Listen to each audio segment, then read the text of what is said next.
घरकुल बांधकाम करणाऱ्या लाभार्थ्यांना जवळच्या वाळू डेपोतून वाळू देण्यासाठी घरपोच रॉयल्टी पावती द्यावी, महसूल मंत्री चंद्रशेखर बावनकुळेंचे आदेश. 10वीच्या निकालानंतर आता विद्यार्थी आणि पालकांमध्ये 11वीच्या प्रवेशासाठी लगबग सुरू. 19 मे पासून नोंदणी प्रक्रियेचा दुसरा टप्पा. कोल्हापुरात अंबाबाई मंदिर आणि ज्योतिबा परिसराचा पुनर्विकास होणार. येत्या 8 दिवसात निघणार शासन आदेश.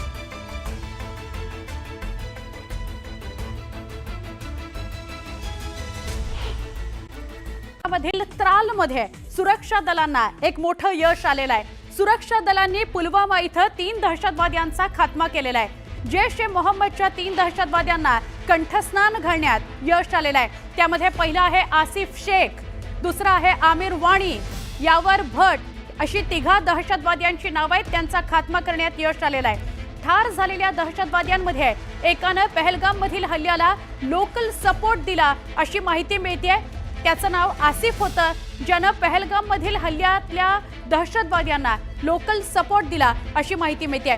यातील आसिफ शेखचा पुलवामा आणि पहलगाम हल्ल्यात सहभाग असल्याचा संशय सुरक्षा दलांना आहे. परिसरामध्ये आणखी काही दहशतवादी लपले आहेत का अशी शक्यता आहे आणि त्यामुळे सुरक्षा दल अजूनही परिसराला घेरून आहे, चौकशी तपासणी करत आहे. सैन्यानं पूर्ण परिसराची नाकाबंदी केली आहे आणि लपलेल्या दहशतवाद्यांचा अजूनही शोध घेतला जातोय. काश्मीरमधला त्राल हा भाग आहे जिथे 3 दहशतवाद्यांना कंठस्नान घालण्यात यश आलेलं आहे.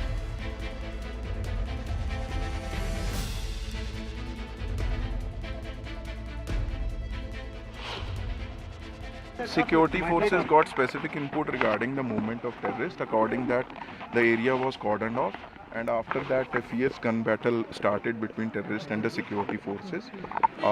Some body of terrorists which are neutralized is sighted.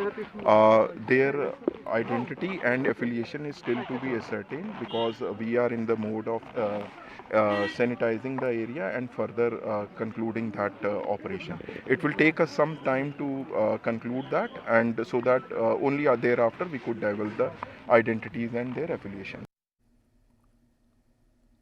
आमचे प्रतिनिधी प्रशांत लीला रामदास यांच्याशी आपण सविस्तर बोलूया. प्रशांत, त्रालमध्ये 3 दहशतवाद्यांचा खात्मा झालाय. यामधला एक आसिफ जो आहे त्याच्याविषयी संशय व्यक्त केला जातोय की त्याने पुलवामा आणि पहलगाम हल्ल्यातल्या दहशतवाद्यांना लोकल सपोर्ट पुरवला. काय अपडेट?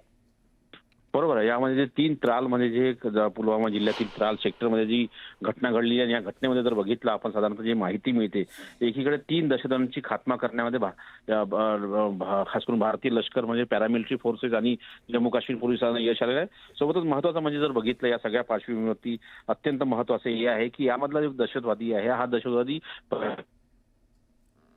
पहलगामचा जो 22 एप्रिलला हल्ला झाला होता त्यामध्ये साधारणतः 26 पेक्षा जास्त निष्पाप पर्यटकांचा जीव गेला होता. त्यामध्ये त्याचा सहभागी होता आणि सहभागी होताना हे जे दहशतवादी मुसाच्या नेतृत्वात दहशतवादी आले होते त्या दहशतवाद्यांना ग्राउंड सपोर्ट देण्याचं काम त्या दहशतवाद्यांनी केल्याची माहिती पुढे आली आहे. या संदर्भात अजूनही चौकशी सुरू आहे.